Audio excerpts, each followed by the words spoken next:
Dear students, നമ്മളിന്ന് പഠിക്കാൻ പോകുന്നത് കോസ്റ്റ് അക്കൗണ്ടിങ്ങിലെ stock levels, economic order, quantity തുടങ്ങിയ പോർഷൻസ് ആണ്. അപ്പോൾ നമുക്ക് ക്ലാസ്സിലേക്ക് പോവാം. ഫസ്റ്റ് പഠിക്കാൻ പോകുന്നത് സ്റ്റോക്ക് ലെവൽസ് ആണ്. The important function of the storekeeper is to send purchase requisition to the purchase department. അപ്പോൾ സ്റ്റോർ കീപ്പറുടെ പ്രധാനപ്പെട്ട ഒരു ഫംഗ്ഷൻ എന്ന് പറയുന്നത് പർച്ചേസ് ഡിപ്പാർട്ട്മെന്റിലേക്ക് സമയത്തിനനുസരിച്ച് പർച്ചേസ് റിക്വസിഷൻ അയക്കുക എന്നുള്ളതാണ്. സ്റ്റോർ കീപ്പർ എപ്പോഴും ഉറപ്പാക്കേണ്ടുന്ന കാര്യം ഒരിക്കലും സ്റ്റോക്ക് ഓവർ സ്റ്റോക്കിങ്ങും വരാൻ പാടില്ല, അണ്ടർ സ്റ്റോക്കിങ്ങും വരാൻ പാടില്ല. അതായത് മെറ്റീരിയൽസ് സ്റ്റോക്ക് ചെയ്യുന്നത് അതിന്റെ ആവശ്യത്തിന് മാത്രമായിരിക്കണം. ഓവർ സ്റ്റോക്കിംഗ് ഓഫ് മെറ്റീരിയൽസ് വന്നു കഴിഞ്ഞാൽ ക്യാപിറ്റല് അതിൽ ബ്ലോക്ക് ആയി പോകും. നമ്മുടെ വർക്കിംഗ് ക്യാപിറ്റല് ആ മെറ്റീരിയൽസിൽ അവിടെ കിടന്നു പോകും. ഇനി അണ്ടർ സ്റ്റോക്കിംഗ് ആയാലോ പ്രൊഡക്ഷൻ ഇന്ററപ്റ്റഡ് ആവും, അല്ലെങ്കിൽ പ്രൊഡക്ഷൻ തടസ്സപ്പെട്ടു പോകും. നമുക്ക് പ്രൊഡക്ഷൻ നടത്തേണ്ടുന്ന സമയത്ത് ആവശ്യത്തിന് സപ്ലൈ ചെയ്യാനുള്ള മെറ്റീരിയൽസ് ഉണ്ടാവില്ല. അപ്പൊ അതിന് വേണ്ടിയിട്ട് സ്റ്റോർ കീപ്പർ ചെയ്യേണ്ടുന്നത് when to send purchase requisition and to avoid over and under stocking, different stock levels of each items are fixed. അപ്പൊ ഈ അണ്ടർ സ്റ്റോക്കിങ്ങും ഓവർ സ്റ്റോക്കിങ്ങും ഒഴിവാക്കാൻ വേണ്ടിയിട്ട് പ്രോപ്പർ ആയിട്ടുള്ള സ്റ്റോക്കിങ് വരുത്താൻ വേണ്ടിയിട്ട് store keeper stock levels fix ചെയ്യണം. ഏതൊക്കെയാണ് ആ സ്റ്റോക്ക് ലെവൽസ് എന്ന് നമുക്ക് നോക്കാം. ഫസ്റ്റ് വൺ മിനിമം ലെവലാണ്. This is the minimum quantity of materials which must be maintained in hand at all times. എപ്പോഴും സ്റ്റോറിൽ ഉണ്ടായിരിക്കേണ്ടത് മിനിമം ക്വാണ്ടിറ്റി ഓഫ് മെറ്റീരിയൽസ് ആണ് മിനിമം ലെവൽ എന്ന് പറയുന്നത്. അതിനേക്കാൾ താഴെ ഒരിക്കലും സ്റ്റോക്കിന്റെ ലെവൽ പോകാൻ പാടില്ല. അതുകൊണ്ട് അതിനെ വിളിക്കുന്ന വേറൊരു പേരാണ് സേഫ്റ്റി സ്റ്റോക്ക് ലെവൽ അല്ലെങ്കിൽ ബഫർ സ്റ്റോക്ക് ലെവൽ എന്നൊക്കെ. അപ്പൊ അതിനേക്ക് താഴേക്ക് പോയിട്ടുണ്ടെങ്കിൽ എന്തായാലും പ്രൊഡക്ഷൻ തടസ്സപ്പെടും. മെറ്റീരിയൽസിന്റെ ഷോർട്ടേജ് വന്നിട്ട് പ്രൊഡക്ഷൻ തടസ്സപ്പെടും. അപ്പൊ ഏതൊക്കെ ഫാക്ടേഴ്സ് ആണ് മിനിമം ലെവൽ നിശ്ചയിക്കാനായിട്ട് നമ്മൾ കൺസിഡർ ചെയ്യേണ്ടുന്നത്? First one average rate of consumption of material. അപ്പൊ നമ്മുടെ കൺസംഷൻ എത്ര, ആ പ്രൊഡക്ഷൻ നടക്കാൻ അല്ലെങ്കിൽ എത്ര കൺസംഷൻ ആണ് മെറ്റീരിയലിന് ആവറേജ് ആയിട്ട് വരുന്നത്, അത് കണക്കിലെടുക്കണം. ലീഡ് ടൈം എന്ന് പറഞ്ഞാൽ ഓർഡർ ചെയ്തിട്ട് നമുക്ക് ആ പ്രൊഡക്റ്റ് കിട്ടാൻ, മെറ്റീരിയൽ കിട്ടാൻ എത്ര ടൈം എടുക്കും എന്നുള്ളതാണ്. ദെൻ റീഓർഡർ ലെവൽ എന്ന് പറഞ്ഞാൽ എപ്പോഴാണ് റീഓർഡർ ചെയ്യേണ്ടുന്നത്. Then special allowance to cover emergencies, എന്തെങ്കിലും സ്പെഷ്യൽ അലവൻസ് അങ്ങനെ ഇത്രയും കാര്യങ്ങളാണ് നമ്മൾ നോക്കേണ്ടുന്നത്. എമർജൻസീസ് വരുമ്പോഴത്തേക്ക് വേണ്ടിയിട്ട് എന്തെങ്കിലും മാറ്റി വെക്കേണ്ടതുണ്ടെങ്കിൽ അത് ഇത്രയും കാര്യങ്ങൾ കൺസിഡർ ചെയ്തിട്ടാണ് മിനിമം ലെവൽ ഫിക്സ് ചെയ്യുന്നത്. അപ്പൊ മിനിമം ലെവൽ കണ്ടുപിടിക്കാനുള്ള formula reorder level minus normal consumption into normal reorder period. അപ്പൊ റീഓർഡർ ലെവലൊക്കെ നമ്മളിപ്പോ പഠിക്കാൻ പോവാണ്. അപ്പൊ ഫോർമുല ഓർത്തു വെക്കണം, നമ്മൾ പഠിച്ചു വെക്കണം. Reorder level minus normal consumption into normal reorder period. Next വരുന്നതാണ് maximum level. This is a maximum quantity of materials which can be maintained in hand at all times. അപ്പൊ മിനിമം ലെവലിന്റെ നേരെ ഓപ്പോസിറ്റ് ആയിട്ട് മാക്സിമം എത്ര material സ്റ്റോറിൽ maintain ചെയ്യണം എന്നുള്ള ലെവലാണ് മാക്സിമം ലെവൽ.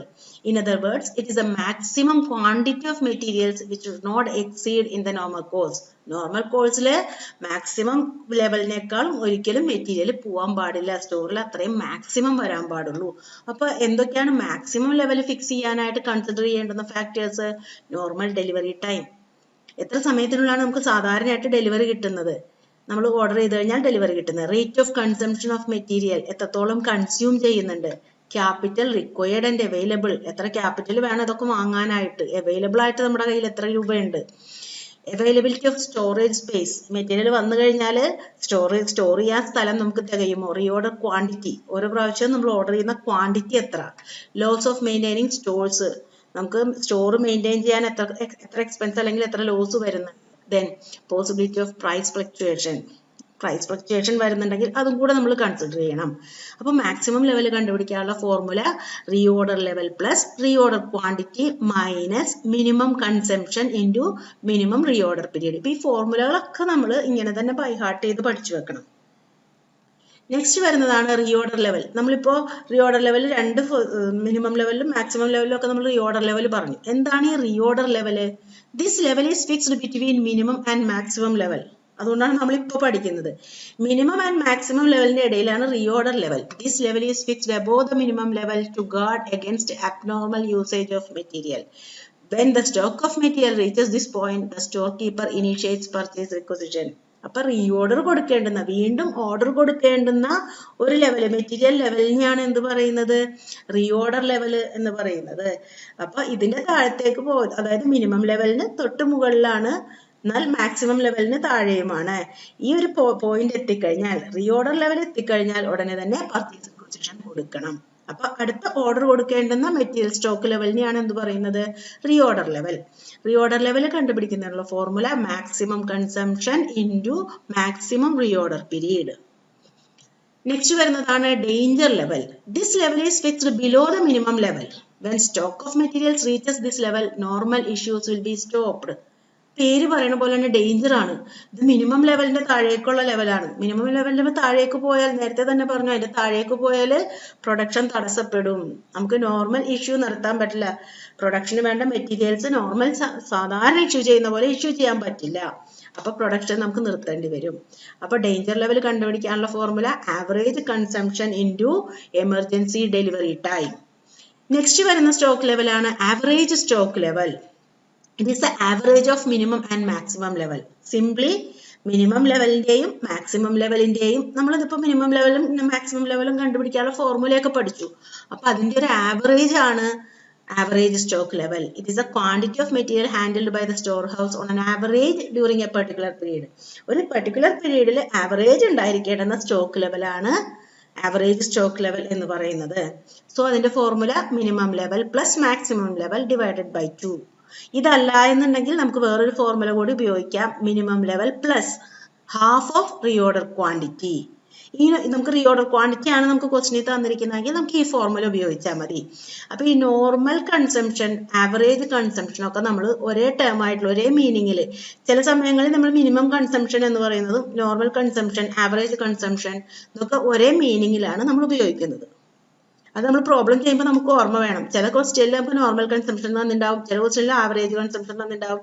അപ്പൊ നമ്മുടെ ആ ക്വസ്റ്റിന് നമുക്ക് ഫോർമുല വരുന്നതിനനുസരിച്ചിട്ട് നമ്മൾ നോർമൽ എന്ന് തന്നിരിക്കുന്നതിന് ആവറേജ് കൺസംഷൻ എന്ന ഫോർമുലയിൽ വരുന്ന ഭാഗത്ത് നമുക്ക് അത് ഉപയോഗിക്കാം. ഇനി നമുക്കൊരു ക്വസ്റ്റ്യനിലേക്ക് പോവാം. ഈ നമ്മൾ പഠിച്ച ലെവലുകൾ ചെയ്യുന്ന ഒരു ക്വസ്റ്റ്യനിലേക്ക് കിടക്കാം. 2 components A and B are used as follows. Normal usage 50 units each per week. ഇപ്പൊ നമ്മൾ പറഞ്ഞു normal usage. Then minimum usage 25 units each per week. അപ്പൊ 2 കമ്പോണൻസ് ആണുള്ളത്, എയും ബിയും. അപ്പൊ 2 കമ്പോണൻസിന്റെയും നോർമൽ യൂസേജ് 50 യൂണിറ്റ് ആണ്, മിനിമം യൂസേജ് 20 യൂണിറ്റ് ആണ് ഒരാഴ്ചയിൽ, മാക്സിമം യൂസേജ് 75 യൂണിറ്റ്സ് ആണ്. ദെൻ റീഓർഡർ ക്വാണ്ടിറ്റി, നമ്മൾ നേരത്തെ പറഞ്ഞു റീഓർഡർ ചെയ്യേണ്ടുന്ന ക്വാണ്ടിറ്റി, ഓർഡർ കൊടുക്കേണ്ടുന്ന ആ ക്വാണ്ടിറ്റി 400 യൂണിറ്റ് ആണ്. എയുടേത് ബിയുടേത് 600 യൂണിറ്റ് ആണ്. റീഓർഡർ പീരീഡ് എപ്പോൾ കൊടുക്കണം, 4 to 6 weeks, then 2 to 4 weeks, അതായത് മിനിമം 4ഉം മാക്സിമം 6ഉം. ബിയുടെ കാര്യത്തിൽ minimum 2, maximum 4 weeks. Then emergency delivery time എന്ന് പറയുന്നത് എയുടെ കാര്യത്തിൽ 2 വീക്സ് ആണ്, ബിയുടെ കാര്യത്തിൽ 1 വീക്ക് ആണ്. Then calculate reorder level, maximum level, minimum level, average stock level, danger level. നമുക്കിനി ഓരോന്നും നോക്കാം. നമ്മുടെ ഫോർമുലയൊക്കെ ഉപയോഗിച്ചിട്ട് വേണം ചെയ്യാൻ. അപ്പൊ നമ്മൾ ഫോർമുല എല്ലാം കറക്റ്റ് ആയിട്ട് പഠിച്ചു വെക്കണം. ഫസ്റ്റ് തന്നെ റീഓർഡർ ലെവൽ. നമുക്ക് പറഞ്ഞിരുന്നു റീഓർഡർ ലെവൽ കണ്ടുപിടിക്കാനുള്ള formula maximum consumption into maximum reorder period. അപ്പൊ നമുക്ക് 2 കോമ്പണൻസ് ഉണ്ടായിരുന്നു, എയും ബിയും. അപ്പൊ എയുടെ മാക്സിമം കൺസംഷൻ എടുക്കുക, എയുടെ മാക്സിമം റീഓർഡർ പീരീഡ് എടുക്കുക, അതാണ് നമ്മൾ എടുക്കേണ്ടത്. ബി ചെയ്യുമ്പോൾ ബിയുടെ മാക്സിമം കൺസംഷൻ എടുക്കുക, ബിയുടെ മാക്സിമം റീഓർഡർ പീരീഡ് എടുക്കുക. അപ്പൊ നമുക്ക് നോക്കാം. എയുടെ മാക്സിമം കൺസംഷൻ എന്ന് പറയുന്നത് 75 യൂണിറ്റ്സ്. ദെൻ നമുക്ക് ഇവിടെ നോക്കിയേ, മാക്സിമം കൺസംഷൻ എയുടേത് 75 യൂണിറ്റ്സ്. നെക്സ്റ്റ് നമുക്ക് വേണ്ടുന്നത് മാക്സിമം റീഓർഡർ പീരീഡ്. എയുടെ മാക്സിമം റീഓർഡർ പീരീഡ് എന്ന് പറയുന്നത് എയുടേത് 6 വീക്സ്, 4 to 6 വീക്സ് ആണ്. അപ്പൊ 6 വീക്സ്. അപ്പൊ നമ്മൾ ആ ഫോർമുലയിൽ അപ്ലൈ ചെയ്യുമ്പോൾ 75 into 6, 450 യൂണിറ്റ്സ്. ഇതേപോലെ തന്നെ ബിയുടെ maximum consumption to maximum reorder period. Maximum usage ബിയുടേതും 75 യൂണിറ്റ്സ് ആണ്. കൺസംഷൻ പീരീഡ് വരുമ്പോൾ, റീഓർഡർ പീരീഡ് വരുമ്പോഴോ 4 വീക്സ് ആണ്. 75 into 4 വീക്സ് ആണ് റീഓർഡർ പീരീഡ്. അപ്പൊ നമുക്ക് 300 യൂണിറ്റ് കിട്ടി. ഇനി നമ്മളോട് നെക്സ്റ്റ് ചോദിച്ചിരിക്കുന്നു മിനിമം ലെവൽ. മിനിമം ലെവൽ കണ്ടുപിടിക്കാനുള്ള formula reorder level minus normal consumption into normal reorder period. അപ്പൊ റീഓർഡർ ലെവൽ ഇപ്പൊ നമ്മൾ രണ്ടെണ്ണത്തിനെ കണ്ടുപിടിച്ചിട്ടുണ്ട്. എയുടേത് 450 യൂണിറ്റ്സ്, ബിയുടേത് 300 യൂണിറ്റ്സ്. ദെൻ അതിൽ നിന്നും നമ്മൾ normal consumption into normal reorder period. ഇപ്പൊ നമ്മൾ നേരത്തെ പറയുമ്പോൾ പറഞ്ഞിരുന്നു നോർമൽ കൺസംഷൻ എന്ന് പറയുന്നത് ഇറ്റ് മീൻസ് ആവറേജ് കൺസംഷൻ. അപ്പൊ ആവറേജ് കൺസംഷൻ കണ്ടുപിടിക്കാൻ നമ്മൾ എന്ത് ചെയ്താൽ മതി? നമുക്ക് മിനിമം കൺസംഷനും മാക്സിമം കൺസംഷനും അറിയാന്നുണ്ടെങ്കിൽ നമുക്ക് ഡിവൈഡഡ് ബൈ 2 ചെയ്യാം. അല്ലെങ്കിൽ ക്വസ്റ്റ്യനിൽ നമുക്ക് ആവറേജ് കൺസംഷൻ തന്നിട്ടുണ്ടെങ്കിൽ അത് ഉപയോഗിക്കാം. ദെൻ ഇതേപോലെ തന്നെ നോർമൽ റീഓർഡർ പീരീഡ് എന്ന് പറയുമ്പോൾ ആവറേജ് റീഓർഡർ പീരീഡ് നമുക്ക് എടുക്കാം. നമുക്ക് മിനിമവും മാക്സിമവും ആണ് നമ്മുടെ ക്വസ്റ്റ്യനിൽ തന്നിരിക്കുന്നത്. നമ്മുടെ ക്വസ്റ്റ്യനിൽ നോക്കിയേ, റീഓർഡർ പീരീഡ് 4 to 6 വീക്സ്. അപ്പൊ ഇതിന്റെ മിനിമവും മാക്സിമവും തന്നിരിക്കുന്നു. അപ്പൊ നമുക്ക് അതിന്റെ ആവറേജ് എടുക്കാം. അപ്പൊ ആവറേജ് റീഓർഡർ പീരീഡ് എയുടേത് മിനിമം 4ഉം മാക്സിമം 6ഉം പ്ലസ് 6 ഡിവൈഡഡ് ബൈ 2 5 വീക്സ്. ബിയുടേത് മിനിമം 2 വീക്സ് മാക്സിമം 4 വീക്സ്. അപ്പൊ അത് രണ്ടും പ്ലസ് ചെയ്തതിനു ശേഷം ഡിവൈഡ് ചെയ്യുമ്പോൾ 3 വീക്സ്.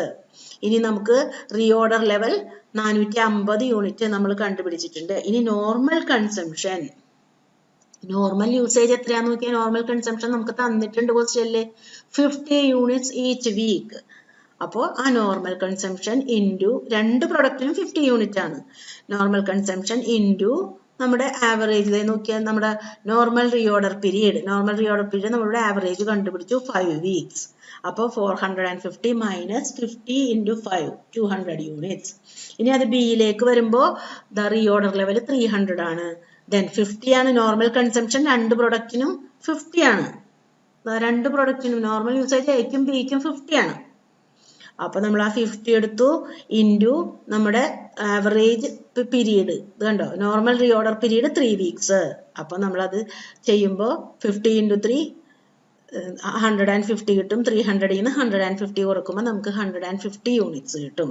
നമ്മളോട് ഇനിയും പറഞ്ഞിട്ടുണ്ട്, നമ്മുടെ ക്വസ്റ്റ്യനിൽ ഇനി പറഞ്ഞിരിക്കുന്നു മാക്സിമം ലെവൽ കാണണം, ആവറേജ് സ്റ്റോക്ക് ലെവൽ കാണണം. നെക്സ്റ്റ് മാക്സിമം ലെവലാണ്. മാക്സിമം ലെവൽ കണ്ടുപിടിക്കാനുള്ള formula reorder level plus reorder quantity minus minimum consumption into minimum reorder period. അപ്പോൾ നമ്മൾ റീഓർഡർ ലെവൽ നേരത്തെ കണ്ടുപിടിച്ചിട്ടുണ്ട്, റീഓർഡർ ക്വാണ്ടിറ്റി തന്നിട്ടുണ്ട്, then minimum consumption, minimum reorder period, ഇത്ര items ആണ് നമുക്ക് വേണ്ടത്. അപ്പോൾ റീഓർഡർ ലെവൽ എയുടെയും ബിയുടേതും നമ്മൾ നേരത്തെ കണ്ടുപിടിച്ചിരുന്നു 450ഉം ബിയുടേത് 300ഉം. ദെൻ റീഓർഡർ ക്വാണ്ടിറ്റി നമ്മുടെ ക്വസ്റ്റ്യനിലുണ്ട്. റീഓർഡർ ക്വാണ്ടിറ്റി ഇതാ, എയുടേത് 400 യൂണിറ്റ്, ബിയുടേത് 600 യൂണിറ്റ്.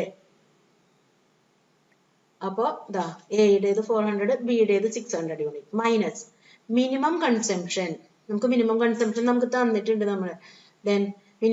ദെൻ നെക്സ്റ്റ് വരുന്നത് മിനിമം റീഓർഡർ പീരീഡ്. മിനിമം കൺസംഷനും മിനിമം റീഓർഡർ പീരീഡും ആണ് പിന്നെ നമ്മൾ എടുക്കേണ്ടുന്നത്. നോക്കൂ, minimum consumption, minimum usage 25 units ആണ്. എയുടെയും ബിയുടെയും minimum usage 25 units. Then minimum reorder period എയുടേത് 4, ദെൻ ബിയുടേത് 2 വീക്സ്. അപ്പൊ നോക്കൂ, ഇതാ reorder level plus reorder quantity minus minimum consumption 25 units, minimum reorder period 4 weeks. അപ്പൊ നമുക്ക് എയുടേത് മാക്സിമം ലെവൽ 750 യൂണിറ്റ്സ് കിട്ടും, ബിയുടേത് 300 പ്ലസ് 600 മൈനസ് 25 ആണ് മിനിമം കൺസംഷൻ. എയുടെയും ബിയുടെയും മിനിമം കൺസംഷൻ 25 യൂണിറ്റ്സ് ആണ്. Then minimum reorder period 2 weeks ആണ്. അപ്പൊ ബിയുടെ മാക്സിമം ലെവൽ 850 യൂണിറ്റ്സ് കിട്ടി. ഇനി നെക്സ്റ്റ് ചോദിച്ചിരിക്കുന്നത് ആവറേജ് സ്റ്റോക്ക് ലെവലാണ്. ആവറേജ് സ്റ്റോക്ക് ലെവൽ കണ്ടുപിടിക്കാനുള്ള formula minimum level plus half of the reorder quantity. അപ്പൊ നമ്മൾ മിനിമം ലെവൽ നേരത്തെ കണ്ടുപിടിച്ചിട്ടുണ്ട്. നമ്മൾ നേരത്തെ മിനിമം ലെവൽ കണ്ടുപിടിച്ചിട്ടുണ്ട് എയുടേതും ബിയുടേതും. എയുടേത് 200 യൂണിറ്റ്, ബിയുടേത് 150 യൂണിറ്റ് നമ്മളായിട്ട് കണ്ടുപിടിച്ചതാണ്.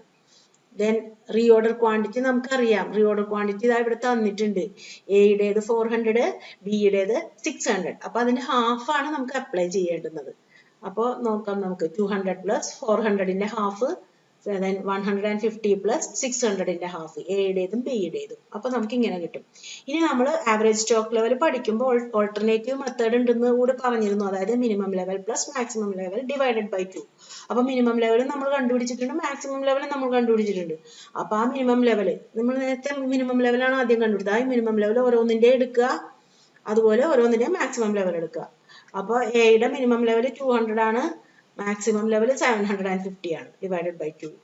ദെൻ ബിയുടേത് 150 ആണ് മിനിമം ലെവൽ, മാക്സിമം 850. 850 നമ്മൾ കണ്ടുപിടിച്ചതാണ്, ഡിവൈഡഡ് ബൈ 2, 500 യൂണിറ്റ്സ്. ഇനി ഡേഞ്ചർ ലെവൽ കണ്ടുപിടിക്കാനുള്ള formula normal consumption into emergency delivery period. നമുക്ക് ക്വസ്റ്റ്യൻ തന്നിട്ടുണ്ട്, നോർമൽ കൺസംഷൻ ഉണ്ട്, ദെൻ എമർജൻസി സപ്ലൈ ടൈം ഉണ്ട്. അപ്പോൾ നമുക്ക് നോർമൽ യൂസേജ് 50 യൂണിറ്റ്സ് ആണ്, നോർമൽ യൂസേജ് 50 യൂണിറ്റ്സ് ആണ്. എമർജൻസി ഡെലിവറി ടൈം എ 2 വീക്സും ബി 1 വീക്കും ആണ്. അപ്പൊ നമ്മൾ അത് നേരെ അപ്ലൈ ചെയ്യാനുള്ളൂ. 50 × 2 ആണ് എയുടെ കേസിൽ, ബിയുടെ കേസിലും 50 × 1 50 യൂണിറ്റ്സ്.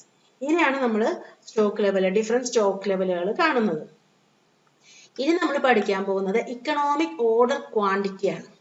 ഇപ്പൊ ഈ സമയം വരെ നമ്മൾ പഠിച്ചത് സ്റ്റോക്ക് ലെവലാണ്. ഇതൊരു സ്റ്റോക്ക് ലെവൽ അല്ല. It is that quantity of inventory which can reasonably B ordered economically at A time.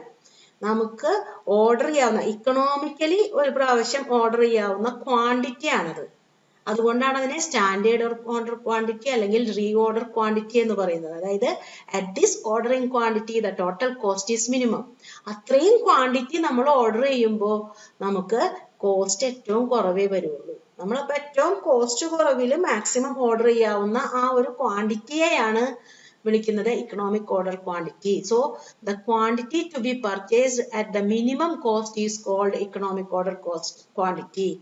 നമുക്ക് മിനിമം കോസ്റ്റിൽ പർച്ചേസ് ചെയ്യാവുന്ന ക്വാണ്ടിറ്റിയാണ് നമ്മൾ ഇക്കണോമിക് ഓർഡർ ക്വാണ്ടിറ്റി എന്ന് പറയുന്നത്. അതായത് നമുക്ക് മാക്സിമം ക്വാണ്ടിറ്റി ആയിട്ട് മിനിമം കോസ്റ്റിൽ കിട്ടുന്നു. അതാണ് ഈ ക്വാണ്ടിറ്റിയുടെ പ്രത്യേകത.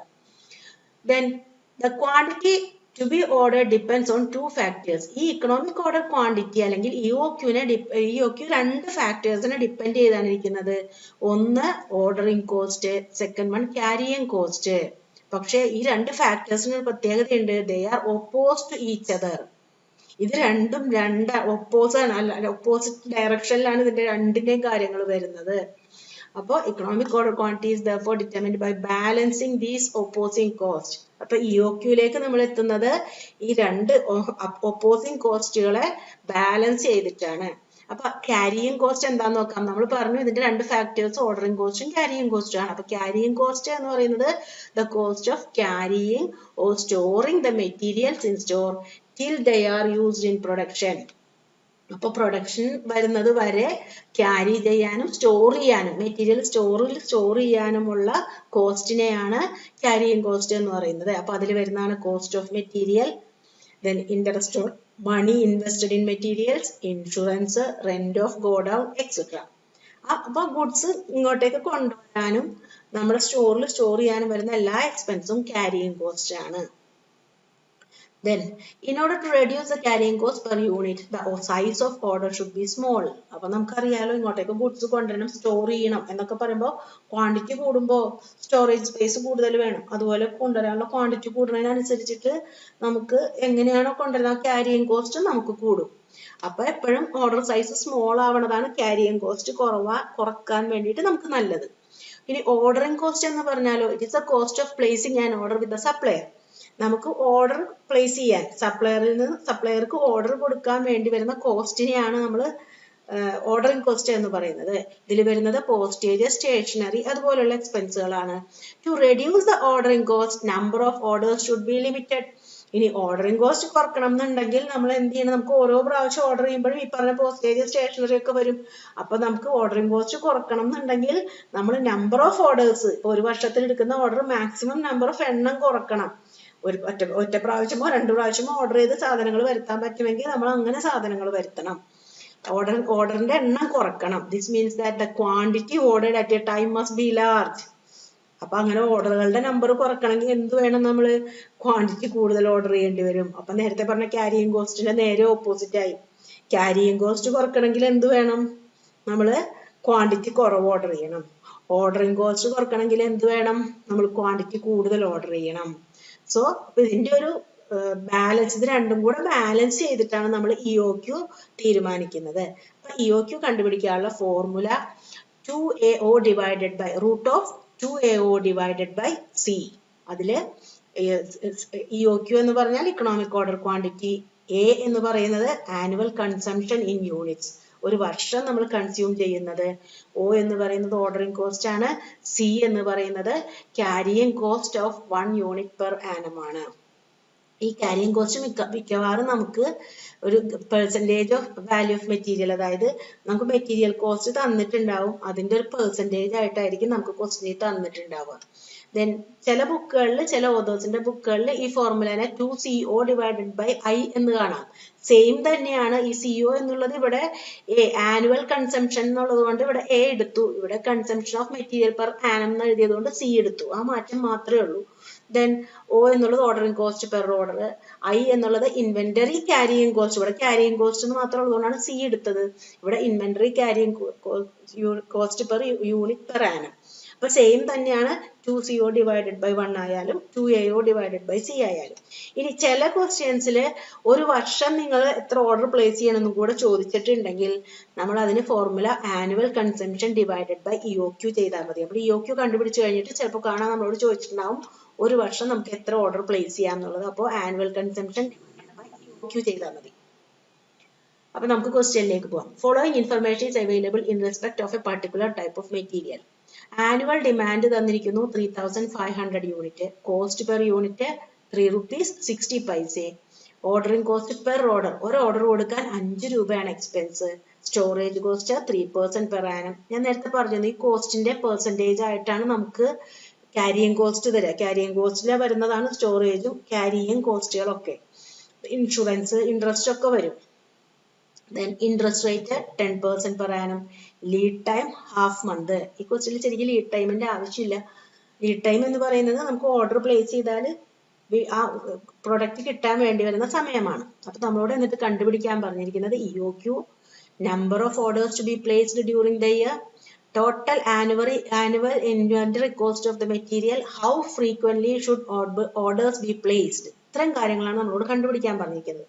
അപ്പൊ ആദ്യം നമുക്ക് EOQ കണ്ടുപിടിക്കാം. EOQ കണ്ടുപിടിക്കാനുള്ള formula √2AO divided by C. അപ്പൊ നമുക്ക് ആനുവൽ ഡിമാൻഡ് തന്നിട്ടുണ്ട് ക്വസ്റ്റ്യൻ. A എന്ന് പറയുന്നതാണ് annual consumption. Annual demand 3500 units ആണ്. ദെൻ നെക്സ്റ്റ് O ആണ്. ഓർഡറിംഗ് കോസ്റ്റ് പെർ ഓർഡർ 5 രൂപ എന്ന് തന്നിട്ടുണ്ട്. നെക്സ്റ്റ് വരുന്ന ക്യാരിയിങ് കോസ്റ്റ് പെർ യൂണിറ്റ് ആണ്. അപ്പൊ ഞാൻ നേരത്തെ എക്സ്പ്ലെയിൻ ചെയ്യുമ്പോൾ പറഞ്ഞിരുന്നു നമുക്ക് ഇവിടെ വന്നിരിക്കുന്നത് ക്യാരിയിങ് കോസ്റ്റ് വന്നിരിക്കുന്ന ഐറ്റംസ് പറയുന്നത് 3% സ്റ്റോറേജ് കോസ്റ്റും ഇൻട്രസ്റ്റ് റേറ്റ് എന്ന് പറഞ്ഞാൽ കോസ്റ്റ് ഓഫ് ക്യാപിറ്റലിന് വരുന്ന ഇൻട്രസ്റ്റ് ആണ്. ആ 10% പെർ ആനവുമാണ്. അപ്പൊ മൊത്തം 13% ആണ്. അത് നമ്മുടെ പ്രോഡക്റ്റ് കോസ്റ്റ് എന്ന് പറയുന്നത് കോസ്റ്റ് പെർ യൂണിറ്റ് 3.60 ആണ്. അപ്പൊ അതിന്റെ 13% ആണ്. കോസ്റ്റിന്റെ പെർസെൻറ്റേജ് ആയിട്ടാണ് തരുന്നതെന്ന് ഞാൻ എക്സ്പ്ലെയിൻ ചെയ്യുമ്പോൾ പറഞ്ഞിരുന്നു. അപ്പോ C വരുന്നത് 0.468 ആണ്. അപ്പൊ EOQ is equal to നേരിട്ട് ആ ഫോർമുലയിലേക്ക് നമ്മൾ അപ്ലൈ ചെയ്താൽ നമ്മൾ കണ്ടുപിടിച്ച ഐറ്റംസ് അപ്ലൈ ചെയ്യുമ്പോൾ നമുക്ക് 273.47 യൂണിറ്റ്സ് കിട്ടി. അപ്പൊ EOQ എന്ന് പറയുന്നത് നമ്മൾ റൗണ്ട് ചെയ്യുമ്പോൾ 273 യൂണിറ്റ്സ്. ഇനി നമ്മുടെ ക്വസ്റ്റ്യനിൽ നമ്മളോട് ചോദിച്ചിട്ടുണ്ട് number of orders to be placed during the year. ഞാൻ എക്സ്പ്ലെയിൻ ചെയ്യുമ്പോൾ പറഞ്ഞിരുന്നു നമ്പർ ഓഫ് ഓർഡേഴ്സ്, ഒരു വർഷം എത്ര ഓർഡർ പ്ലേസ് ചെയ്യണം എന്ന് ചോദിച്ചാൽ നമ്മുടെ formula annual consumption divided by EOQ ആണ്. അപ്പൊ നമുക്ക് ഇവിടെ ആനുവൽ കൺസംഷൻ നമുക്കറിയാം 3500 യൂണിറ്റ്സ് ആണ്, ഡിവൈഡഡ് ബൈ നമ്മൾ കണ്ടുപിടിച്ച EOQ 273. സോ വി ഗെറ്റ് 12.8 എന്ന് പറയുമ്പോൾ നമുക്ക് റൗണ്ട് ചെയ്തിട്ട് 13 ഓർഡേഴ്സ് ആയിട്ട് എടുക്കാം. ദെൻ വീണ്ടും നമ്മളോട് പറഞ്ഞിട്ടുണ്ട് total annual inventory cost of the material. ഒരു വർഷം ആനുവലി നമുക്ക് ഇൻവെന്ററി കോസ്റ്റ് എത്ര വരും? അപ്പൊ നമുക്ക് നോക്കാം. 3500 ആണ് നമ്മുടെ യൂണിറ്റ്സ്. ദെൻ ഒരു യൂണിറ്റിന് വരുന്ന വില എന്ന് പറയുന്നത് 3 rupees 60 paise. Cost per unit 3 rupees 60 paise. 3 rupees 60 paise. അപ്പൊ നമുക്ക് ഒരു വർഷം വരുന്ന കോസ്റ്റ് 12,600 rupees ആണ്. 3500 യൂണിറ്റിന് 3 രൂപ 60 പൈസ വെച്ചിട്ട് 12,600 രൂപ, 12,600. ഓർഡറിംഗ് കോസ്റ്റോ നമ്മൾ ഒരു വർഷം എത്ര ആനുവൽ ചാർജ് ആണ് ആനുവൽ ഇൻവെന്ററി കോസ്റ്റ് ആണ് കണ്ടുപിടിക്കാൻ പറഞ്ഞിരിക്കുന്നത്. ഒരു വർഷം നമ്മൾ എത്ര ഓർഡർ കൊടുക്കണം? 13 ഓർഡേഴ്സ് കൊടുക്കണം. ദെൻ ഓർഡറിംഗ് കോസ്റ്റ് എത്രയാണ്? ഒരു ഓർഡറിന് വരുന്നത് 5 രൂപയാണ്. അപ്പൊ നമുക്ക് ഓർഡറിംഗ് കോസ്റ്റ് ആനുവലി 65 rupees വരും. ദെൻ ക്യാരിയിങ് കോസ്റ്റ് നമ്മൾ എടുക്കുമ്പോൾ ആനുവൽ നമ്മുടെ ആവറേജ് ഇൻവെന്ററിയുടെ ബേസിസിലാണ് നമ്മൾ എടുക്കുക. നമ്മുടെ ആവറേജ് എത്ര, നമ്മൾ ആവറേജ് റീഓർഡർ ക്വാണ്ടിറ്റി, നമുക്ക് ആവറേജ് റീഓർഡർ ക്വാണ്ടിറ്റിയുടെ ബേസിസിലാണ് നമ്മൾ ക്യാരിയിങ് കോസ്റ്റ് ആനുവലി കണക്ക് കൂട്ടുന്നത്. അപ്പൊ നമ്മുടെ EOQ 273 യൂണിറ്റ് ആണ്. അതിന്റെ ആവറേജ് എന്ന് പറയുമ്പോൾ ഡിവൈഡഡ് ബൈ 2. അപ്പൊ 273 ഡിവൈഡഡ് ബൈ 2 ഇൻറ്റു ദെൻ നമുക്ക് എത്രയാണ് നമ്മുടെ carrying cost? Carrying cost calculate ചെയ്യുന്നത് 0.468. അപ്പൊ നമ്മുടെ ക്യാരിയിങ് കോസ്റ്റ് ടോട്ടൽ നമുക്ക് വരും, നമ്മൾ ആവറേജ് ഇൻവെന്ററിയുടെ ബേസിസിലാണ് ഇത് ചെയ്തിരിക്കുന്നത്, 63.88. അപ്പൊ ടോട്ടൽ ആനുവൽ ഇൻവെന്ററി കോസ്റ്റ് എന്ന് പറയുന്നത് 12,728. Then how frequently should orders be placed? നമ്മൾ എത്ര നാൾ കൂടുമ്പോൾ ഓർഡർ കൊടുക്കണം, ഫ്രീക്വൻസി ഓഫ് ഓർഡേഴ്സ്. അപ്പൊ നമുക്ക് number of days in a year 365 ആണ്, ആനുവലി അല്ലേ ചോദിച്ചിരിക്കുന്നത്. അപ്പൊ 365 ദിവസത്തിൽ നമ്മൾ 13 ഓർഡർ ആണ് കൊടുക്കാൻ ഉദ്ദേശിക്കുന്നത്. നമ്മൾ പറഞ്ഞു ഒരു വർഷം നമ്മൾ കൊടുക്കേണ്ടുന്ന ഓർഡറുകളുടെ എണ്ണം 13 ആണ്. അപ്പോൾ 365 ഡിവൈഡഡ് ബൈ 13 ഈക്വൽസ് 28 ഡേയ്സ്. ഇതാണ് ഒന്ന്. ഇനി നമുക്ക് നെക്സ്റ്റ് വേറൊരു പ്രോബ്ലം നോക്കാം. A publishing house purchases 80,000 units of a particular item of material per year at a unit cost of 30 rupees each. The following further data are available. അപ്പോൾ നോക്കിയേ, 80,000 units ആണ് material per year. Then unit cost 30 rupees. Then annual return on investment എന്ന് പറയുന്നത് cost of capital ആണ് ഉദ്ദേശിക്കുന്നത്. Then rent, insurance, tax per unit per annum നമുക്ക് വരുന്നത് 13 rupees. Then cost of placing an order. ഒരു order place ചെയ്യാനായിട്ട് 100 രൂപ ചെലവ് വരും. Determine EOQ, frequency of orders in terms of days. ഇത്രയും കാര്യങ്ങളാണ് നമ്മളോട് കണ്ടുപിടിക്കാൻ പറഞ്ഞിരിക്കുന്നത്. അപ്പോൾ EOQ എന്ന് പറഞ്ഞാൽ 2AO divided by root of 2AO divided by C plus I. Then ഇവിടെ C എന്ന് ഉദ്ദേശിച്ചിരിക്കുന്നത് നമ്മുടെ ക്യാരിയിങ് കോസ്റ്റ് ആണ് കേട്ടോ. ദെൻ ക്യാരിയിങ് കോസ്റ്റിനൊപ്പം നമ്മൾ കോസ്റ്റ് ഓഫ് ക്യാപിറ്റൽ കൂടെ ആഡ് ചെയ്തിരിക്കുന്നു. അപ്പോൾ annual demand 80,000 unit. Then ordering cost 100 rupees. Carrying cost including storage 13. Then interest on investment, ഇവിടെ C പ്ലസ് I എന്ന് ഉദ്ദേശിച്ചത് ഇൻട്രസ്റ്റ് ഓൺ ഇൻവെസ്റ്റ്മെന്റ് ആണ്. സാധാരണ ആ സിയുടെ കൂടെ നമ്മൾ 2AO ഡിവൈഡഡ് ബൈ സിയിൽ വരുന്ന കണ്ടന്റ് ആയിട്ട് തന്നെയാണ് ഈ ഇൻട്രസ്റ്റ് വരുന്നത്. ഇൻട്രസ്റ്റ്, ഇൻഷുറൻസ് ഒക്കെ ക്യാരിയിങ് കോസ്റ്റിന്റെ പാർട്ടാണ്. അതുകൊണ്ടാണ് ഇവിടെ C പ്ലസ് I എന്ന് ഇട്ടിരിക്കുന്നത്. അപ്പോൾ ഇൻട്രസ്റ്റ് ഓൺ ഇൻവെസ്റ്റ്മെന്റ് നമുക്ക് എത്ര വരും? നമ്മുടെ മെറ്റീരിയൽ പെർ കോസ്റ്റ് 30 rupees ആണ്, 30 രൂപയാണ്. അപ്പോൾ ഇൻട്രസ്റ്റ് ഓൺ ഇൻവെസ്റ്റ്മെന്റ് എന്ന് പറയുന്നത് 30 ഇൻറ്റു 10% ആണ് നമുക്ക് തന്നിരിക്കുന്നത്. Okay, 10%. Annual return on investment 10%. അപ്പൊ 30 ഇൻറ്റു 10 എന്ന് പറയുമ്പോൾ 10% എന്ന് പറയുമ്പോൾ 3 രൂപ. അപ്പൊ മൊത്തം 13 + 3 16 ആണ് നമ്മുടെ ക്യാരിയിങ് കോസ്റ്റ് വരുന്നത്. ക്യാരിയിങ് കോസ്റ്റിന്റെ എക്സ്പ്ലനേഷൻ പറയുമ്പോൾ ഞാൻ പറഞ്ഞിരുന്നു, അതിൽ ഇൻട്രസ്റ്റ് ഓൺ ഇൻവെസ്റ്റ്മെന്റ് വരും, ഇൻഷുറൻസ് വരും, സ്റ്റോറേജ് കോസ്റ്റ് ഒക്കെ വരും, ക്യാരിയിങ് കോസ്റ്റ് വരും, സ്റ്റോറേജ് കോസ്റ്റ് ഒക്കെ വരും. അപ്പൊ ഇവിടെ വന്നിരിക്കുന്ന C പ്ലസ് I വരുമ്പോൾ നിങ്ങൾക്ക് കൺഫ്യൂഷൻ വരരുത്, അതായത് ഇൻട്രസ്റ്റ് ആണ്. ഒറിജിനലി ക്യാരിയിങ് കോസ്റ്റ് നമുക്ക് എമൗണ്ട് ആയിട്ടും തന്നിരിക്കുന്നു, ഇൻട്രസ്റ്റ് പെർസെൻറ്റേജ് ആയിട്ടും തന്നിരിക്കുന്നു, അത്രേ ഉള്ളൂ. അപ്പോൾ നമ്മളത് ഫോർമുലയിലേക്ക് അപ്ലൈ ചെയ്യുമ്പോൾ 2AO divided by C equal to 1000 units. ഇനി നമ്മളോട് ചോദിച്ചിട്ടുണ്ട് next frequency of orders in terms of days. നമുക്ക് number of orders to be placed. അപ്പൊ ഇൻ ടേംസ് ഓഫ് ഡേയ്സ് നേരത്തെ പോലെ തന്നെ ഫ്രീക്വൻസി ഓഫ് ഓർഡേഴ്സ് ആണ് ചോദിച്ചിരിക്കുന്നത്. അപ്പൊ നമ്മൾ ആദ്യം ആനുവലി എത്ര ഓർഡർ നമുക്ക് പ്ലേസ് ചെയ്യാൻ പറ്റും എന്നുള്ളത് നമ്മൾ കണ്ടുപിടിക്കണം. അതിനുള്ള formula annual consumption divided by EOQ. അപ്പോൾ ഒരു വർഷം നമുക്ക് 80 ഓർഡർ പ്ലേസ് ചെയ്യാം. അപ്പൊ ഫ്രീക്വൻസി ഓഫ് ഓർഡേഴ്സ് എന്ന് പറയുമ്പോൾ ഒരു വർഷത്തിൽ 365 ഡേയ്സ് ഉണ്ട്, ഡിവൈഡഡ് ബൈ 80 ഈക്വൽസ് 4.56. അതായത് 5 ഓർഡർ നമുക്ക് ഒരു വർഷം എടുക്കാം. അടുത്തൊരു ക്വസ്റ്റ്യൻ നമുക്ക് നോക്കാം. A company uses annually 50,000 units of an item, each costing 1 rupee 20 paise. Each order costs 45 rupees.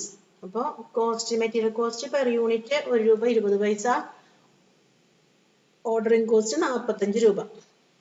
Inventory carrying cost 15%. നമ്മൾ നേരത്തെ പഠിച്ചു, ക്യാരിയിങ് കോസ്റ്റ് എന്ന് പറയുന്നത് മെറ്റീരിയൽ പെർ യൂണിറ്റ് കോസ്റ്റിന്റെ പെർസെൻറ്റേജ് ആണ്.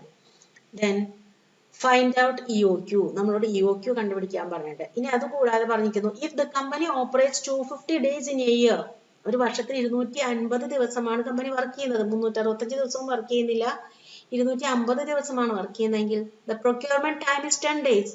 ഓർഡർ കൊടുത്താൽ നമുക്ക് കിട്ടാനുള്ള സമയം 10 days ആണെങ്കിൽ സേഫ്റ്റി സ്റ്റോക്ക് ഇസ് 500 യൂണിറ്റ്സ്. നമ്മുടെ മിനിമം ലെവൽ അതാണല്ലോ സേഫ്റ്റി സ്റ്റോക്ക്. 500 യൂണിറ്റ്സ് ആണെങ്കിൽ find reorder level, maximum level, minimum and average inventory. അപ്പോൾ ഈ OQന് നമുക്ക് ഫോർമുല അറിയാം, 2AO ഡിവൈഡഡ് ബൈ C. നമുക്കിവിടെ AO തന്നിട്ടുണ്ട്. ആനുവൽ കൺസംപ്ഷൻ 50,000 യൂണിറ്റ്സ് ആണ്, ഓർഡറിംഗ് കോസ്റ്റ് 45 ആണ്, ക്യാരിയിങ് കോസ്റ്റ് മെറ്റീരിയൽ കോസ്റ്റിന്റെ 15% ആണ്. അപ്പൊ നമുക്ക് നേരിട്ട് മെറ്റീരിയൽ കോസ്റ്റിന് നേരെ 15% അപ്ലൈ ചെയ്തു. നേരെ നമ്മുടെ root of 2AO divided by C നമ്മൾ ചെയ്യുമ്പോൾ നമുക്ക് 5,000 യൂണിറ്റ്സ് കിട്ടി. ഇനി നമ്മളോട് reorder level, maximum level, minimum and average inventory കണ്ടുപിടിക്കാൻ പറഞ്ഞിട്ടുണ്ട്. അപ്പോൾ റീഓർഡർ ലെവൽ എന്ന് പറയുമ്പോൾ നമ്മുടെ formula safety stock plus average consumption into lead time. നമുക്ക് ഈ ക്വസ്റ്റ്യനിൽ ആവറേജ് കൺസംപ്ഷൻ തന്നിട്ടില്ല, പക്ഷെ അതിനെ പറ്റിയ ഹിന്റുകളാണ് തന്നിരിക്കുന്നത്. അപ്പൊ ആവറേജ് കൺസംപ്ഷൻ എന്ന് പറയുമ്പോൾ നമ്മുടെ ഒരു വർഷത്തെ കൺസംപ്ഷൻ എന്ന് പറയുന്നത് 50,000 യൂണിറ്റ് ആണ്, ആനുവൽ കൺസംപ്ഷൻ. പക്ഷെ നമ്മൾ ഒരു വർഷം എത്ര ദിവസം വർക്ക് ചെയ്യുന്നുണ്ട്? 250 ദിവസം. അപ്പൊ അതിന്റെ ബേസിസിലാണ് നമ്മൾ ആവറേജ് കൺസംപ്ഷൻ കണ്ടുപിടിക്കുന്നത്. That is annual consumption divided by operating days. അപ്പൊ നമുക്ക് ആവറേജ് കൺസംപ്ഷൻ 200 യൂണിറ്റ്സ് കിട്ടും. അപ്പൊ റീഓർഡർ ലെവൽ സേഫ്റ്റി സ്റ്റോക്ക് നമുക്ക് തന്നിട്ടുണ്ട് ഈ ക്വസ്റ്റ്യനിൽ 500 യൂണിറ്റ്സ് ആണ്. 500 യൂണിറ്റ്സ് ആണ്. ദെൻ നമ്മുടെ ആവറേജ് കൺസംപ്ഷൻ നമ്മളിപ്പോൾ കണ്ടുപിടിച്ചു 200 യൂണിറ്റ്സ്. ലീഡ് ടൈം ഓർഡർ കൊടുത്താൽ നമുക്ക് കിട്ടാനുള്ള ടൈം എന്ന് പറയുന്നത് 10 days ആണ്. അപ്പൊ നമുക്ക് ഇവിടെ എത്ര കിട്ടി? 2500 യൂണിറ്റ്സ് കിട്ടി. റീഓർഡർ ലെവൽ 2500 യൂണിറ്റ്സ് എത്തിക്കഴിഞ്ഞാൽ അപ്പോൾ ഓർഡർ കൊടുത്തോളണം. Next maximum level formula reorder level plus reorder quantity. Reorder ക്വാണ്ടിറ്റിയുടെ വേറെ പേരാണ് ഇക്കണോമിക് ഓർഡർ ക്വാണ്ടിറ്റി. അത് എക്സ്പ്ലെയിൻ ചെയ്യുമ്പോൾ പറഞ്ഞിരുന്നു. Minus minimum consumption into minimum reorder period. അപ്പോൾ റീഓർഡർ ലെവൽ ഇപ്പൊ നമ്മൾ കണ്ടുപിടിച്ചു 2500 യൂണിറ്റ്സ്. OQ നമുക്ക് കിട്ടി 5,000 minus minimum reorder period minus minimum consumption. നമ്മൾ minimum consumption, average consumption, normal consumption ഒക്കെ നമ്മൾ മാറ്റി ഉപയോഗിക്കും എന്നുള്ളത് എക്സ്പ്ലെയിൻ ചെയ്യുമ്പോൾ ഞാൻ പറഞ്ഞിരുന്നു. അപ്പൊ നമ്മുടെ മിനിമം കൺസംപ്ഷൻ എന്ന് പറയുന്നത് നമ്മുടെ average consumption 200 into lead time, അതായത് മിനിമം റീഓർഡർ പീരീഡ് നമുക്ക് തന്നിരിക്കുന്നത് 10 days ആണ്. അപ്പൊ നമുക്ക് 7,500 മൈനസ് 2,000 കിട്ടും, 5,500 യൂണിറ്റ്സ്. ദെൻ നെക്സ്റ്റ് വരുന്നതാണ് average reorder period can be used in the place of minimum reorder period. ഈ മിനിമം എന്നൊക്കെ പറയുന്നിടത്ത് നമുക്ക് തന്നിരിക്കുന്ന ഡാറ്റ അനുസരിച്ചിട്ടാണ് നമ്മളത് തീരുമാനിക്കുക. Minimum level next reorder level minus normal consumption into normal reorder period. അപ്പോൾ റീഓർഡർ ലെവൽ നമ്മൾ കണ്ടുപിടിച്ചിട്ടുണ്ട് 2500 യൂണിറ്റ്സ് ആണ്, മൈനസ് നമ്മുടെ നോർമൽ കൺസംപ്ഷൻ അതായത് ആവറേജ് കൺസംപ്ഷൻ 200 ആണ്, 10 days ആണ് നമ്മുടെ normal reorder period. Lead time എന്ന് പറയുന്നത് നമുക്ക് റീഓർഡർ ചെയ്യേണ്ടുന്ന പീരീഡ്. അപ്പോൾ നമുക്ക് കിട്ടും 500 units. 2500 minus 2000. Average stock level minimum level plus half of EOQ. Minimum level ഇതാണ് നമ്മൾ 500 യൂണിറ്റ്സ് കണ്ടുവച്ചിട്ടുണ്ട്. EOQ നമുക്ക് നേരത്തെ കിട്ടിയതാണ് 5,000 യൂണിറ്റ്സ്, അതിന്റെ ഹാഫ്. അപ്പോൾ 500 പ്ലസ് 2500 ഈക്വൽസ് 3,000 യൂണിറ്റ്സ്. ഇനി നെക്സ്റ്റ് ഒരു ക്വസ്റ്റ്യൻ കൂടെ. EOQ ഇമ്പോർട്ടന്റ് ആണ്, അപ്പൊ എല്ലാവരും അത് നന്നായിട്ട് പഠിക്കുക. A leather manufacturing company uses 6,400 units per year of an item costing 4 rupees each. അപ്പോൾ 6,400 ആണ് നമ്മുടെ annual consumption. Material cost per unit 4 rupees. The cost of processing a purchase order 40 rupees and stock holding cost 5% per year of the inventory value. അപ്പോൾ carrying cost തന്നിട്ടുണ്ട്. Find out EOQ. Also state the number of orders to be placed in a year. Simple question ആണ്. അപ്പോൾ നമുക്ക് annual consumption 6,400 ആണ്, ordering cost അറിയാം, carrying cost നമുക്ക് തന്നിട്ടുണ്ട് 4 രൂപയാണ് ഒരു മെറ്റീരിയൽ പെർ യൂണിറ്റ് കോസ്റ്റ്, അതിന്റെ 5% ആണ്. അപ്പൊ 0.2 കിട്ടും. അപ്പൊ നമ്മളത് നമ്മുടെ ഫോർമുലയിൽ അപ്ലൈ ചെയ്യുമ്പോൾ root of 2AO divided by C apply ചെയ്യുമ്പോൾ 1,600 യൂണിറ്റ്സ് കിട്ടും. Number of orders to be placed in a year നമുക്കറിയാം, formula annual consumption divided by EOQ ആണ്. അപ്പൊ നമുക്ക് 4 ഓർഡേഴ്സ് കിട്ടും. നെക്സ്റ്റ് നമ്മൾ പഠിക്കാൻ പോകുന്നത് inventory turnover ratio. It is A method of exercising control over material. It is A ratio which the value of material consumed during a period bears to the average stock held during the period. അപ്പോൾ material കൺസ്യൂംഡിന്റെയും average stock നമ്മളവിടെ hold ചെയ്യുന്നതിന്റെയും കൂടെ ഒരു റേഷ്യോവിനെയാണ് നമ്മൾ എന്ത് പറയുന്നത്, inventory turnover ratio എന്ന് പറയുന്നത്. It is A ratio which the value of material consumed during A period, എത്ര മെറ്റീരിയൽ കൺസ്യൂം ചെയ്യുന്നു അതും ആവറേജ് സ്റ്റോക്ക് നമ്മൾ എത്ര ഹോൾഡ് ചെയ്യുന്നു അതിന്റെയും കൂടെ ഒരു റേഷ്യോ ആണ് inventory turnover ratio. Formula cost of materials consumed divided by cost of average stock. അപ്പൊ ആവറേജ് സ്റ്റോക്ക് കണ്ടുപിടിക്കാൻ നമ്മൾ എന്ത് ചെയ്താൽ മതി, opening stock plus closing stock divided by 2 ചെയ്താൽ നമുക്ക് ആവറേജ് സ്റ്റോക്ക് കിട്ടും. Then cost of material consumed നമുക്ക് അറിയാം, opening stock plus purchases minus closing stock of materials. നമുക്ക് എത്ര മെറ്റീരിയൽ കോസ്റ്റ് ചെലവ് വന്നു എന്നുള്ളത് നമ്മുടെ കയ്യിൽ, നമ്മൾ സാധാരണ ഒരു റണ്ണിങ് ഫാക്ടറി, റണ്ണിങ് ഓർഗനൈസേഷൻ ആണെങ്കിൽ അവിടെ നമുക്ക് ഓപ്പണിംഗ് സ്റ്റോക്കും ഉണ്ടാവും, ദെൻ ആ വർഷം പർച്ചേസ് ചെയ്തിട്ടുണ്ടാവും, ക്ലോസിംഗ് സ്റ്റോക്കും ഉണ്ടാവും. അപ്പൊ നമുക്ക് എത്ര ടോട്ടൽ കോസ്റ്റ് വന്നോന്ന് അറിയാൻ നമ്മൾ ഉപയോഗിക്കുന്ന formula opening stock materials plus purchases minus closing stock of materials. So inventory turnover in days, ആ റേഷ്യോ ഡേയ്സിൽ കാൽക്കുലേറ്റ് ചെയ്യണം എന്നുണ്ടെങ്കിൽ നമുക്ക് formula days during the period, ആ ഒരു പീരീഡിൽ എത്ര days divided by inventory turnover ratio ചെയ്താൽ മതി, നമുക്ക് നമ്മുടെ inventory turnover ratio in ഡേയ്സിൽ കിട്ടും. A high ratio indicates that the rate of consumption of the material is high. നമുക്ക് ഹൈ റേറ്റ് കിട്ടുന്നുവെങ്കിൽ അതായത് ആ മെറ്റീരിയൽ ആണ് നമ്മൾ കൺസ്യൂം ചെയ്യുന്നത്, കൂടുതലും കൺസ്യൂം ചെയ്യുന്നത്. Such materials are called fast moving materials. ആ മെറ്റീരിയൽ നമ്മൾ ഫാസ്റ്റ് മൂവിംഗ് ആണ്, കൂടുതൽ കൺസ്യൂം ചെയ്യുന്നു. Low ratio means rate of consumption is low. നമ്മുടെ കൺസംഷൻ കുറവാണ്. Such materials are called slow moving materials. അവരെ നമ്മൾ slow moving materials എന്ന് വിളിക്കുന്നു. Then calculate inventory turnover ratio for the year 2013 from the following details. നമ്മളോട് inventory turnover ratio കണ്ടുപിടിക്കാൻ പറഞ്ഞേക്കാണ്. അപ്പൊ നമുക്ക് രണ്ട് മെറ്റീരിയൽ ആണ്, മെറ്റീരിയൽ എയും ബിയും, ഓപ്പണിംഗ് സ്റ്റോക്ക് തന്നിട്ടുണ്ട്, ക്ലോസിംഗ് സ്റ്റോക്ക് തന്നിട്ടുണ്ട്, പർച്ചേസസ് തന്നിട്ടുണ്ട്, രണ്ടെണ്ണത്തിന്റെയും. ഇതിൽ നിന്ന് നമ്മൾ ഫാസ്റ്റ് മൂവിംഗ് മെറ്റീരിയൽസ് കണ്ടുപിടിക്കണം. എക്സാമിന് ചോദിക്കാറുള്ള ഒരു പോർഷൻ ആണ്. അപ്പൊ നമുക്ക് ആദ്യം ഇൻവെന്ററി ടേൺ ഓവർ റേഷ്യോ കണ്ടുപിടിക്കാം. നോക്കാം, opening stock plus purchases minus closing stock, എയുടെയും ബിയുടേതും നമുക്ക് നേരെ തന്നിരിക്കുന്നു. അപ്പൊ ഓപ്പണിംഗ് സ്റ്റോക്കിനോട് കൂടിയിട്ട് നമ്മൾ പർച്ചേസ് ആഡ് ചെയ്തു, അതിൽ നിന്നും ക്ലോസിംഗ് സ്റ്റോക്കിലേക്ക് ചെയ്തു. അപ്പൊ എയുടെ നമുക്ക് കൺസ്യൂംഡ് കിട്ടി 2,12,000 ഉം ബിയുടേത് 1,45,500 ഉം. ഇനി ആവറേജ് ഇൻവെന്ററി, നമ്മുടെ ഫോർമുല എന്ന് പറയുന്നത് cost of material consume divided by average stock ആണ്. അപ്പൊ ആവറേജ് ഇൻവെന്ററി കണ്ടുപിടിക്കാനായിട്ട് opening stock plus closing stock divided by 2. നമുക്ക് ഇവിടെ ഓപ്പണിംഗ് സ്റ്റോക്കും ക്ലോസിംഗ് സ്റ്റോക്കും ഒക്കെ തന്നിട്ടുണ്ട്. ഓപ്പണിംഗ് സ്റ്റോക്ക് തന്നെ, ക്ലോസിംഗ് സ്റ്റോക്ക് തന്നെ, ബിയുടെ ഓപ്പണിംഗ് സ്റ്റോക്ക് തന്നെ, ബിയുടെ ക്ലോസിംഗ് സ്റ്റോക്ക്. അപ്പൊ അത് വെച്ചിട്ട് നമുക്ക് എയുടേത് 21,500 കിട്ടും. 15,000 പ്ലസ് 28,000 ഡിവൈഡഡ് ബൈ 2, 21,500. ബിയുടേത് 28,000 പ്ലസ് 17,500 ഡിവൈഡഡ് ബൈ 2, 22,750. അപ്പൊ നമുക്ക് മെറ്റീരിയൽ ടേൺ ഓവർ റേഷ്യോ കാണുമ്പോൾ നമ്മൾ നേരത്തെ പഠിച്ച പോലെ മെറ്റീരിയൽ കൺസ്യൂംഡ് ഇത് ഇവിടെ കിട്ടിയിട്ടുണ്ട്, കൺസ്യൂംഡ് നമുക്ക് കിട്ടിയിട്ടുണ്ട് എയുടേത് ബിയുടേത്. ദെൻ ആവറേജ് സ്റ്റോക്ക് നമുക്ക് കിട്ടിയിട്ടുണ്ട് എയുടേത് ബിയുടേത്. അപ്പൊ നമ്മൾ ആ ഫോർമുലയിൽ അപ്ലൈ ചെയ്യുമ്പോൾ എയുടേത് നമുക്ക് 9.86 ടൈംസ് എന്നും കിട്ടും, ബിയുടേത് 6.39 ടൈംസ് എന്ന് കിട്ടും.